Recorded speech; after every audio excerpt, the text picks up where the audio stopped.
Hello, and welcome to the Narrowing Path, walking the spiritual walk. My name is Steve Van Eiderstein. Thank you for joining me this weekend for the chapter review of Chapter 17 from the book I Was a Pagan by V.C. Kitchen. I apologize for the delay in the release of this one. It was, I had a little stint with COVID, so it was, the mind gets cloudy if you've ever had it. And so recording a podcast really wasn't on the agenda, so I apologize for the week delay. But here we are. I'm excited to bring you this review this week. It was a great chapter. There was a lot of good lessons in it. There was a lot of good things that I needed to remember when going through this chapter. So I'm excited to talk about it and kind of see where we land with this whole thing. So this is what we'll be reading. This is what we've been reading. This is the reprint of the original, which I have right here. You can buy, these are still pretty regularly for sale online, so go check them out. But you can get a reprint that you can highlight and write in and, do all the fun stuff of studying a book. So this is the one I read out of the original, but when we're doing the review, I go to this one because I highlight in this one. So, but I'm looking forward to it. This is the second to last chapter, actually, which is a little surprising. There's been a lot we've gone through with this book and a lot of different areas of life and perspectives and things like that. And I'm excited that we've stuck it through. It's been due to some delays throughout the production of the chapter readings and stuff. It's taken about a year to get through this book with bi-weekly updates. So I appreciate everyone sticking with me and listening through, and everyone's support of the channel. And if you haven't, go ahead and like our Facebook page, follow us on Instagram. We also have a TikTok. And of course, like and subscribe here on YouTube. You'll get the shorts, you'll get the newest episode updates, everything like that as we go into the next book. I'm excited for the next one. I have two options in mind, so I haven't made a decision yet. We got about a month anyway, though. Well, not quite a month, a little less, but a lot of good stuff coming up. So I'm looking forward to it. So here we go. Let's go ahead and we'll get into the chapter review for Chapter 17 of I Was a Pagan by V.C. Kitchen. And yeah, Chapter 17, it was titled This Business of Getting Ahead in Life, Growth. And this is a huge general topic for myself, honestly. When you think about growth, that's what we're here to do. The only reason that I'm able to even do this podcast and even to have these videos done and have these conversations is because of the growth I've gone through in my recovery, my sobriety, and in my life over the last 7.5, 8 years. And the perspectives that have changed, I was somebody that was resigned to living the same life over and over again. I thought that was just who I was. It turns out that was a cop-out. And it just took a lot of guidance and patience and effort to change and follow through. And I wasn't that good at that for a long time. And I still struggle with it sometimes. So this business of getting ahead in life, it was a great chapter, and just growth in all areas is something I prioritize in my life now. So great things to just set the tone of this entire chapter review. And the best part is he opens up with the pursuit of materialism and how that is how we used to live. I think he talked about jobs and money, or, he related jobs and cars. So, and he always he used the term acquire and the pursuit and the acquisition of more things, and how he was always on to the next thing, or he was trying to get the better job with more money, and he was trying to just always in pursuit of more with those material things, and how that was failing, and that the only real thing that we should be pursuing and acquiring is spiritual growth and acquiring spiritual knowledge and spiritual understandings. That's the only real thing that's worth our time to actually pursue. And I can tell you just from my personal experience that that's true. I've had money, I've had cars, I've had everything that a person could want to be content, and hated myself and was miserable. Right? Like I've had a lot of blessings in my life that went unacknowledged because as soon as I acquired them, it was on to the next thing. It was never settling. I always needed more. And so related to that, and I can also relate to when he brings into the fact that spiritual acquisition, pursuing spiritual growth, is really the truest, the only way, I guess is a better way to say it, is the only way to actually find fulfillment.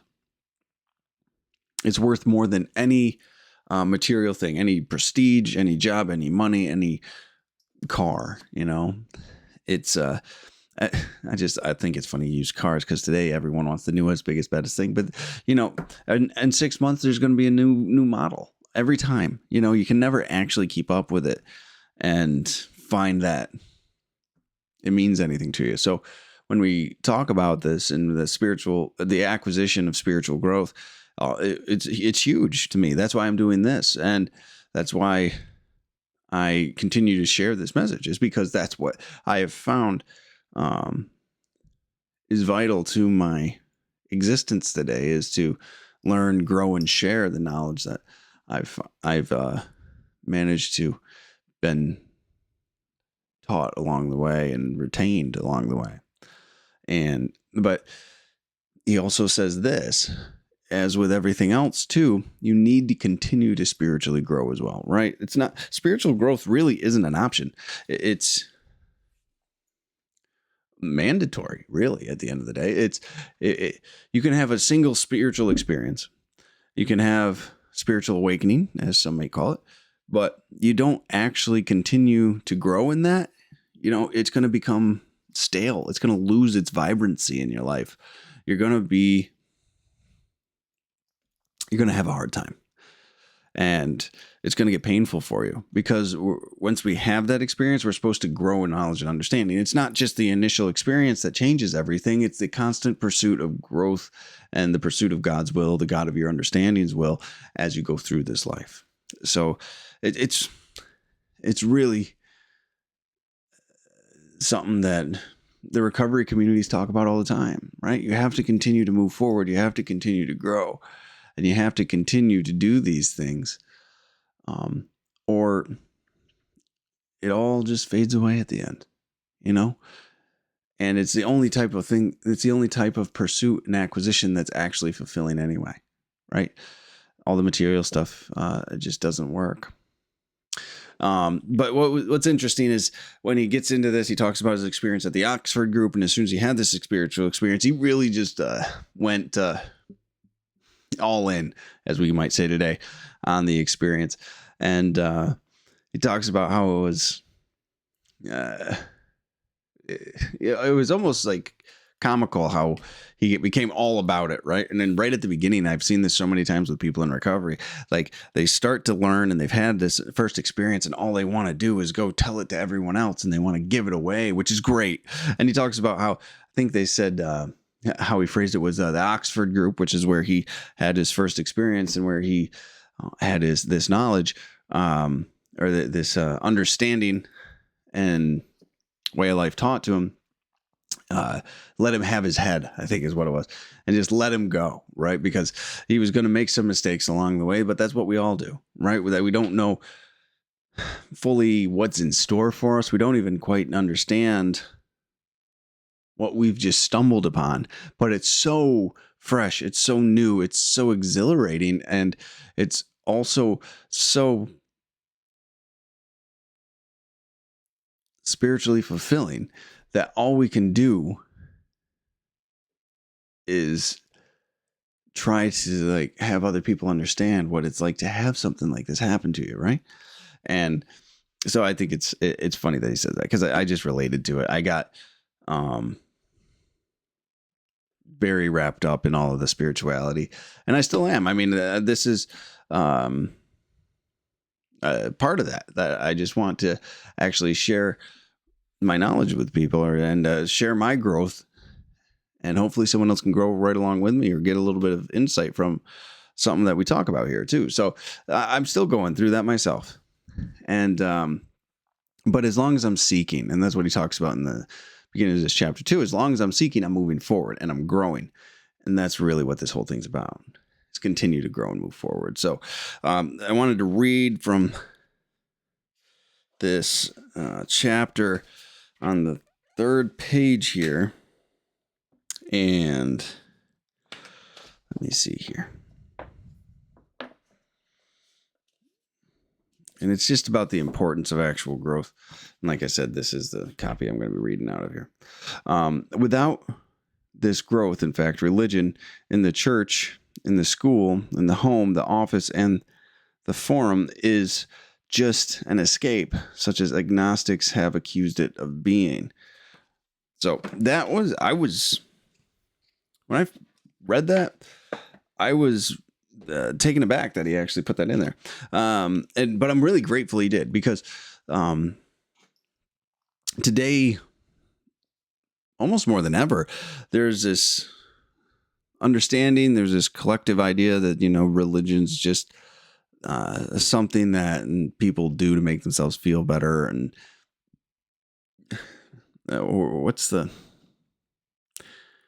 to some would say relieve the fear of death by the promise of an afterlife in a lot of ways. And but there's a lot more than just that one argument about it. But that acknowledgement that without actual growth, it is just an escape, right? He's actually validating that observation by that demographic of people. And that was actually a belief structure that I had myself, right? It's just religion's heroin for the normal person, right? It was something people just went and did to make themselves feel better so they could get through the miserable existence of life. I just did drugs and drank, and other people, they go to church, right? They go to synagogue, they go to the mosque, whatever it is, right? To me, it was just a different drug. When I actually got into recovery, I would find out that my solution was a temporary fix to what a spiritual experience and a spiritual way of living actually found fulfillment with. And so my perspective was just that, but it was so simple, so shallow, so uneducated and ignorant, because I didn't know any better. I had not had this understanding. Wasn't even open to having this understanding, actually. So I was agnostic in my understanding, and to me, it just looked like another pill to take. You do these things. Oh, you're forgiven. You're okay. You're good to go. And feel better about yourself. Come back, give us money, and then we'll do it all over again. Right? Like it was ridiculous to me. But so him actually validating that and saying, hey, if we don't actually continue to grow spiritually and we don't actually continue to embody this way of life, like we talk about in our practices, in our places of worship, then we're just giving life to that claim. He says, such as agnostics as accused of being just an escape, right? And a lot of people use it as that. That's another thing too. Like, it wasn't that I was completely off base, but people actually use religion as an escape because they use it to just cope with life. They don't actually take the initiative to grow spiritually in a way to change their life. It's their prescription once a week or even once a day to just endure the pain that they've managed to manifest in their life, where that life has brought them, right? Not knowing that there's a different way to actually do it. Not knowing that there's the spiritual depth that I can't even foresee the bottom of, right? Or maybe spiritual growth that I can't see the top of is probably a better way to say that. And if you pursue that, it's more than just an escape. becomes a lifestyle, and through the lifestyle and the living and the way you conduct yourself, suddenly like life changes. And so it was I thought it was great that he actually acknowledged that. I wanted to read the second part of that paragraph actually. So here we go. This is page 243 again. Right, I read the first 4 lines of the second paragraph on this page, and I'm going to read the rest of this paragraph, or most of it, even on the next page, 244. So, as I grew, however, I began to find the reality of religion. As I found that I not only could be born in Christ, but could grow in Him day by day and hour by hour, I saw that this reality provided an escape of an altogether different nature. It was an escape not from life, but from death. It was an escape not from the reality of life, but from the ugliness, delusion, and sin of life. An escape from the unrealities of life. And a finding of the underlying beauty, truth, and goodness, which go to make up God's real design for living. Design for living. Anyone in 12-step program has heard that before. It's not an escape from the responsibilities of marriage, education, politics, society, and the church. It is an escape from the monotony of marriage, the irksomeness of education, the acquisitiveness of business, the hopelessness of politics, the inadequacy of social service, and any ineffectiveness in the church. It is a finding of true happiness, interest, and usefulness in the home, school, and office, and of true leadership in politics, true practicality in social service, and true life in the church. As I grew in my submission and responsiveness to guidance, these facts became constantly more clear to me. Right? Now, it's really important to understand what he's saying here. He's really talking about he grew in his knowledge and his understanding. And the same situations that he was in, guess what? You can have a whole new experience with those things if you just grow in your knowledge and understanding and your relationship with that God of your understanding. All right? If you're open to having a different experience with this power greater than yourself, whatever it might be, and this includes, Mother Nature, this includes the universe, that source, that energy, whatever, wherever you are, right? Whether it's a deity of a practiced religion or your own concept, right? Like when you grow in that and familiarize yourself in that relationship, and you start to practice a different way of living in that relationship, and discipline yourself and accept the guidance that you've been given on this, suddenly the escape isn't, I'll endure life and go to church and escape. It's you get to change your perspective. You get to change your experience in an immediate moment. So everything that you're actually going through, you have a different knowing and a different understanding of it, right? So people in recovery say it this way, and I've heard very close friends say it this way. It was like the world went from black and white to full color. I suddenly was enjoying living again. Suddenly life was worth living, regardless of all these problems that I had perceived myself as having previously, right? So everything was still there, but I found joy in the same circumstances. And that is what spiritual growth actually has the intention to do for a person, right? This relationship with the God of your understanding and this power greater than yourself and this design for living that he talked about, right? Regardless of what denomination or what practice or what religion or sect or whatever you want to call it, right? Accepting those disciplines and pursuing spiritual growth in a relationship with spirituality and that power greater than yourself will change your life in that immediate moment. It will change your perspective in all areas of your life, and you'll have a completely new life right where you are. And he takes these common complaints of these circumstances, like the hopelessness of politics, right? He changes it. He says it's not an escape from politics. It's escape from the hopelessness of it, right? So you get to have a different perspective, a different engagement with that type of life, with that area of your life, which a lot of us could use, which a lot of us have struggled with, especially over in actually not just the United States, all over the entire world. Politics has been a hot topic in a lot of places. I mean, it always is, but especially recently, right? So it's the building and pursuing spiritual growth allows you to have the truest and most full experience of joy in your life. And he talks about that later on after this. And he even said something which I found was interesting, which I don't think is actually true. And it was probably just a rehashed story he was telling, that when they were translating the Bible, they had to come up with a new word because for the Christian experience, and that's where the word joy came from.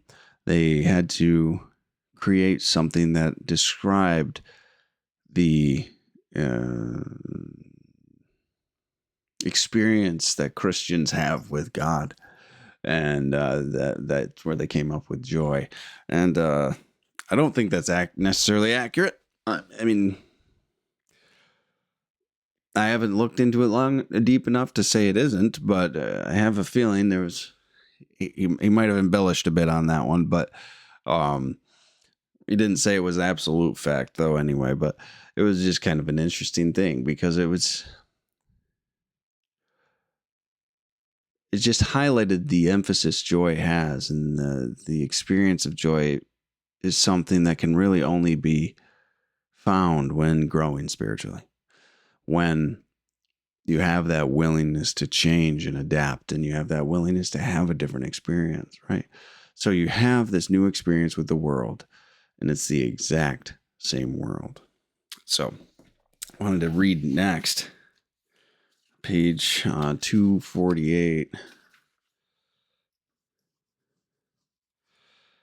And it's a part about the things that would block himself off, right? So it came to me at the time that the biggest block still standing between me and God was my still persisting indifference to other people. I surrendered that indifference then and there, and then and there I was caught up in a new harmony that beggars all description. So, right? I think I'll keep it on me. If I'm honest with myself, I'm pretty aware of the things that still block me, or block me from that experience with the God of my understanding, which is, in other terms, fear and selfishness and ego that still gets in the way between me and open communication, that spiritual relationship. And he says right there that in an immediate moment, and I'm pretty sure he was talking about, he wasn't having this, it wasn't on this, earlier in the paragraph, it wasn't on this huge spiritual journey or anything. He was just taking his shoes off or something like that, in some attic bedroom. And he realized that was what was blocking him off, this indifference to other people, this complete self-absorption that he had, and not wanting to help other people or be willing to hear other people's stories. And that he wanted to actually when he was willing to let that go and sacrifice that behavior so he could have a more intimate experience with the God of his understanding. Suddenly, right then and there, I was caught up in a new harmony that beggars all description, right? That's called, we might call that peace, we might call that serenity, we might call that joy, we might call that a present, being present with the moment, right? And he surrendered his personal bias, he surrendered his personal desire to hold and maintain these barriers and these walls, right? And then suddenly he has this amazing experience right in the moment, right? Being willing to let that go, right? When he's taking his shoes off, he was like, this is standing in the way. God, please take this from me. Look at him go. Beggars all description. It's a pretty substantial statement given everything else we've read in this book. And now I wanted to go on to the next part, the paragraph right after that in 249. I had not been born into a spiritual domain, however. I found myself eagerly seeking such joy. So he just had this spiritual experience and it helped him and he felt more connected and he was able to help more people, right? And he goes into this next paragraph's quite telling, actually. I had not been born into the spiritual domain, however, when I found myself eagerly seeking such joys, when he was seeking that relief and that spiritual experience. Much as in the physical world, I had sought the exhilaration of alcohol. I had begun to seek joy rather than God. In this way, I found that self-indulgence can still creep in, even on the spiritual level. Now, this is a very important thing because people don't take this into consideration. People think that you start to grow spiritually, you have these amazing experiences because you're growing spiritually, and then people have that experience and our selfishness takes over and our self-centeredness takes over and our selfish, like, I want to feel good all the time, I want to feel this spiritual connection all the time and this joy, and I want to continue to do all these things, so I'm always feeling this way. And guess what? All you're thinking about is you. All you're thinking about is how you can get and feel exactly how you want to. So you'll continue to do these spiritual practices for the complete wrong intention. You're doing it so you feel better. I've done it so I feel better about myself. I've wanted to help people so I feel better about me in the past. Sometimes I probably still do it, right?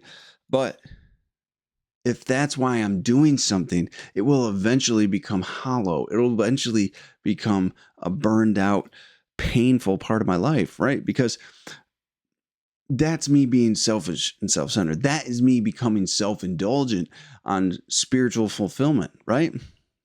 There's a lot of people out there, oh, you can just feel this joy all the time and don't do anything to disturb it. I want to make sure I'm feeling this way all the time. And if I'm not, then I don't want it. That's not how this works. You don't get to, excuse me. I don't get to do things just solely so I feel better about myself. That's so selfish.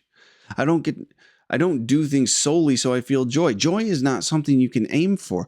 Joy is a byproduct of doing the right thing. Joy is a byproduct of actually showing up and practicing a spiritual way of living and being there for somebody. And in a moment, in a split second, joy manifests and you get to have that experience. But if you're aiming for joy, first of all, you will never have it. And secondly, you'll just have a painful existence trying to actually seek that out again, right? Trying to just live selfishly through spiritual means. And guess what? It's going to fail you. Every time it will fail you. And you're going to end up miserable and questioning yourself. And it's no fun. I've been in that situation to some extent. And it's just, you feel empty. You feel hollow. You just, doesn't feel healthy. And then we go into, he then starts talking about how he's trying to help others and he starts failing at it because he's being blocked off, because he's trying to help others just so he feels good about himself, right? Which is a common thing to happen. And people do it all the time in the 12-step rooms. People do it all the time in the world, let me go help somebody else because I can't fix myself. Let me go help somebody else because I feel bad and it'll help me feel better about me, right? That's a selfish reason to actually do anything. I mean, if you've never done anything for anyone else, it's probably where you're going to start. But eventually, after you have the spiritual experience that we're talking about here, it turns into your selfishness just manifesting again, right? I feel bad. Let me help someone else so I feel better, right? Other people become your drug, becomes codependent.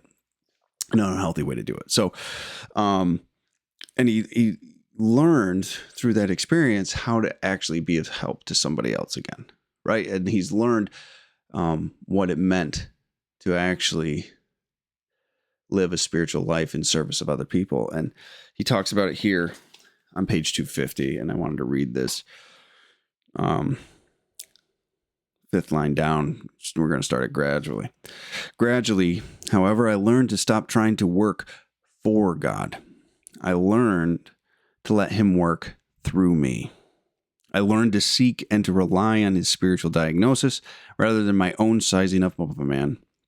I learned to let God tell me what the matter might be with the other fellow. I learned to draw the other man into prayer, quiet time, or direct relations with God, where God could speak as plainly to him.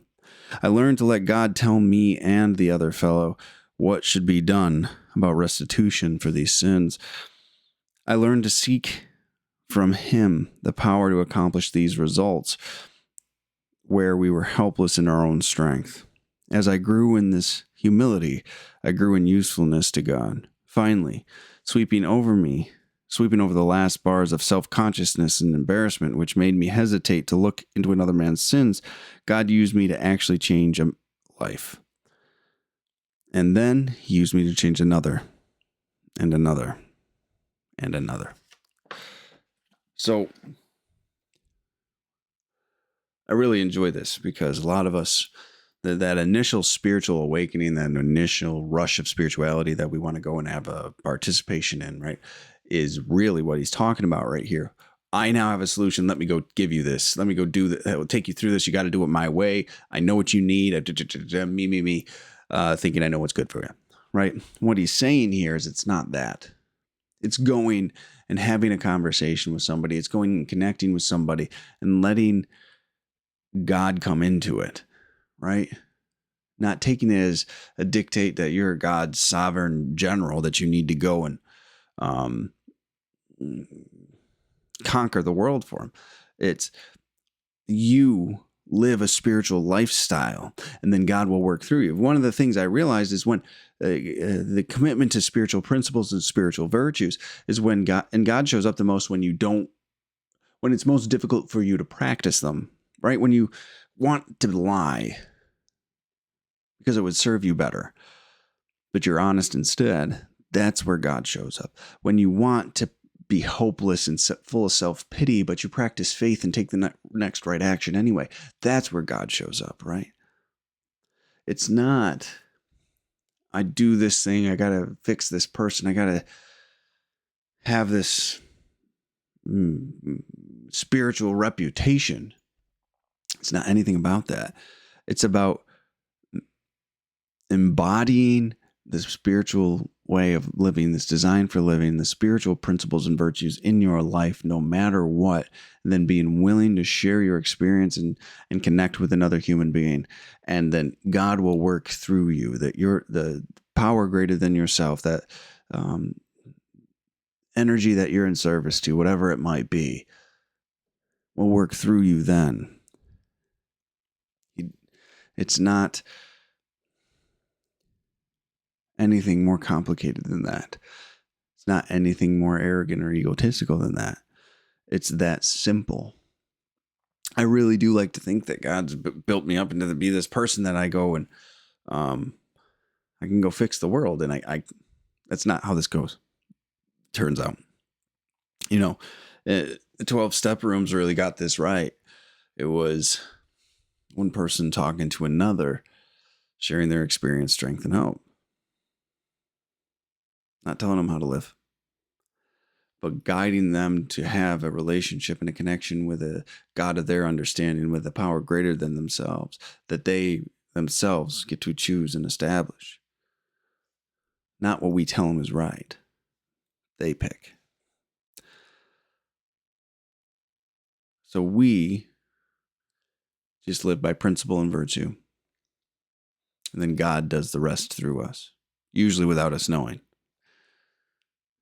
which is probably better that way. Given the egos, at least my own personal one, I don't need to know usually what's going on. So, but you just remain open to it, and we remain open to the guidance and the circumstances and situations we find ourselves in, that we get brought to by practicing this. And we have to be very aware of our pride when we think we're doing something. Again, I've talked about this before. Remember, we are not God. We act in a way and we conduct ourselves in a way that we think is most aligned with God's will, and that allows God to actually function through us. however that looks. And be very, very aware of pride. Pride is all, he says, a quote at his later on is, pride is always a barrier which cuts off God's power. As soon as I think I'm doing this, as soon as I think that I've got that power, that I've got that substance to me, and it's not giving God then this power greater than myself appropriate recognition, then suddenly I'm cut off. I'm just thinking about me and what I can do, right? It's a pretty painful time to go through, actually. And it goes into how we will have trying spiritual times. We will have moments, guys, where we've had a lot of spiritual highs, and then we're going to go through a period of where we feel so separate from this power, that energy, that source, that universe, that God that has filled our lives, right? We feel so separated from Him. We're supposed to go through that times. That's where the growth really happens. That's where the growth really occurs, is when we have to actually embrace those times, right? He talks about on page 151. I'm going to read from 151 to 152 here. Just one of his spiritual dry spells. At this juncture, therefore, God sent me through an unusually long dry spell, through a sort of arid desert of the soul, in which he set me to the task of shaking out the vestiges of self that still kept me from becoming a wholly free and useful servant, right? So he's still talking about this selfishness that he's got in him, right? Because he had this first experience, and now he's finding out, like we just talked about, pride. That's something that's still blocking him, or that pursuit of self-indulgent and selfishness and self-absorption of just wanting joy all the time, right? Then I'm only taking and doing things to receive the spiritual blessings, right? That's still our selfishness. Vestiges of self that kept me from becoming a wholly free and useful servant. One morning, for example, as I sought to make surrender of one of my pet plans, a force other than my own took hold of me and shook me till I almost felt it physically. These little sins, in fact, were more deeply and firmly rooted and took a lot more shaking than many of the sins I thought were big ones. They were the roots of my basic sins, the sins of which my grosser acts were only symptoms. Now, doesn't that sound familiar, right? It's because we who are in recovery from alcoholism or substance use, but also any unhealthy behavior, overeating, gambling, codependency, sex, shopping, hoarding, whatever it is, right? Those are merely just symptoms of the bigger problem. Those are merely just a result of us trying to treat something which is caused by what he calls here the little sins that were the roots of my basic sins, the sins which my grosser acts were only symptoms, right? My grosser acts were only symptoms. So a lot of people, when they have a problem with alcohol or another substance, they think that's the issue, but it's not.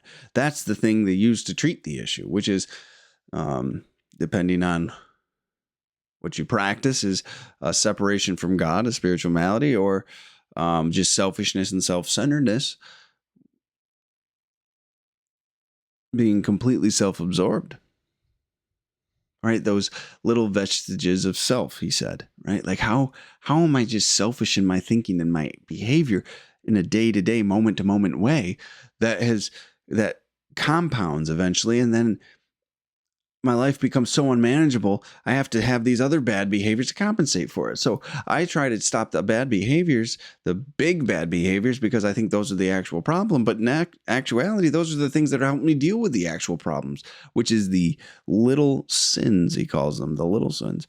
But these are the roots of my basic sins, right? This is where the real separation from that power and that God of your understanding comes from. That's where we become selfish and we can become self-centered, right? That's where we try to run the show and take control of things. So then I think in some 12-step rooms, they say bottles were but a symptoms, right?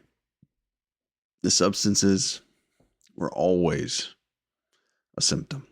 So, and he actually goes into using alcohol as an example. As Professor Grenstead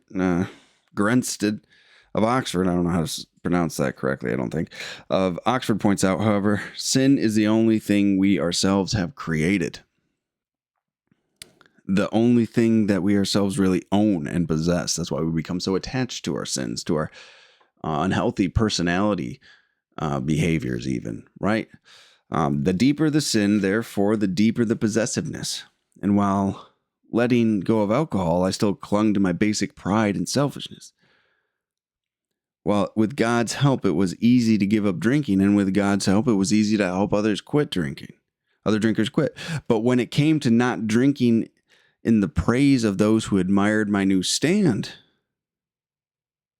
when it came to not lapping up the thanks of those I had helped to quit, when it came to recognizing and admitting that all of this was God's work and none of it mine, that was another question. Whew, wow.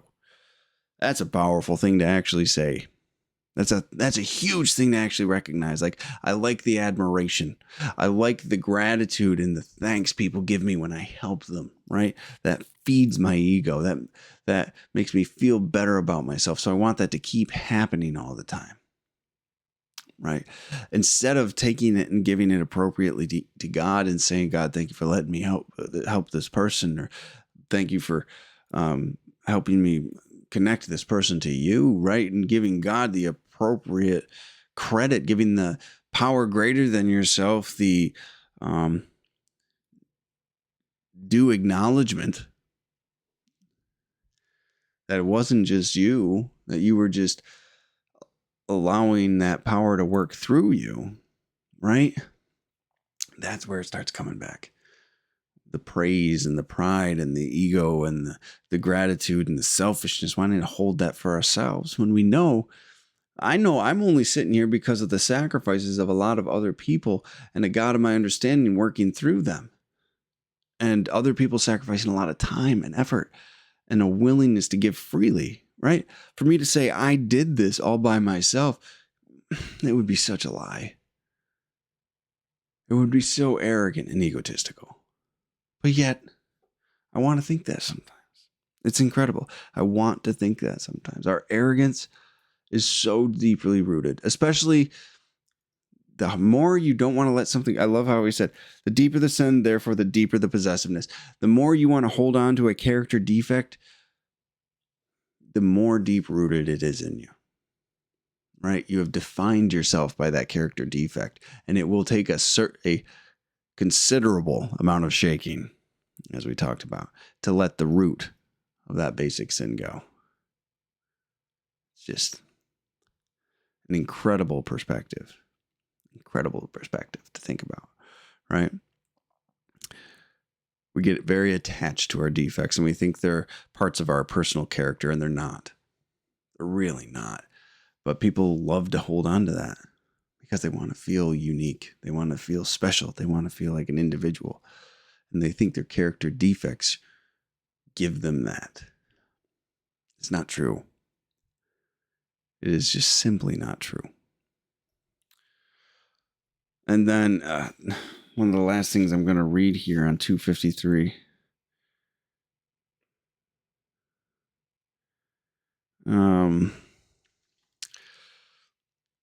He talks about how ego and pride will slip in any way it can. And he talks about being proud of his humility.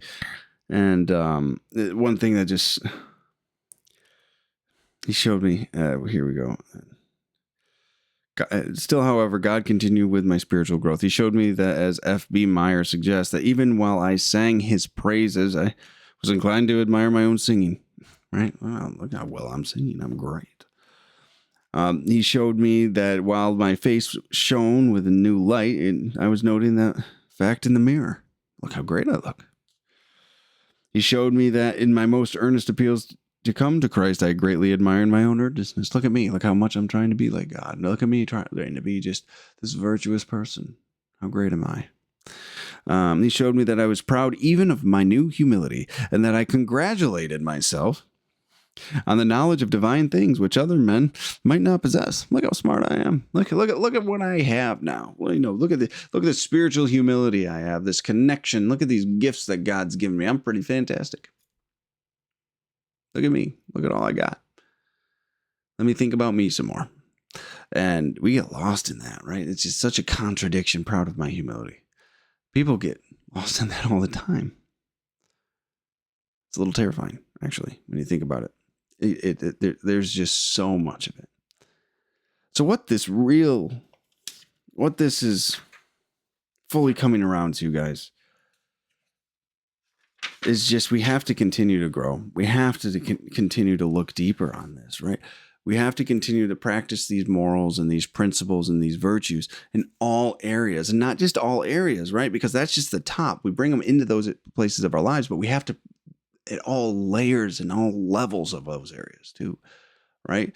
Don't just stay superficially. That will work, but just for a little bit, and then it will become hollow, and you'll become in this pursuit of this emptiness and resign yourself to this. Oh, this must be the way it is, and this suffering, right? No, go deeper. Be willing to let those things go. Be willing to ask yourself really hard questions, and be willing to see where you keep showing up and blocking yourself off from that power that's just so freely available to you, right? Because the only reason it's not there is because you stopped it.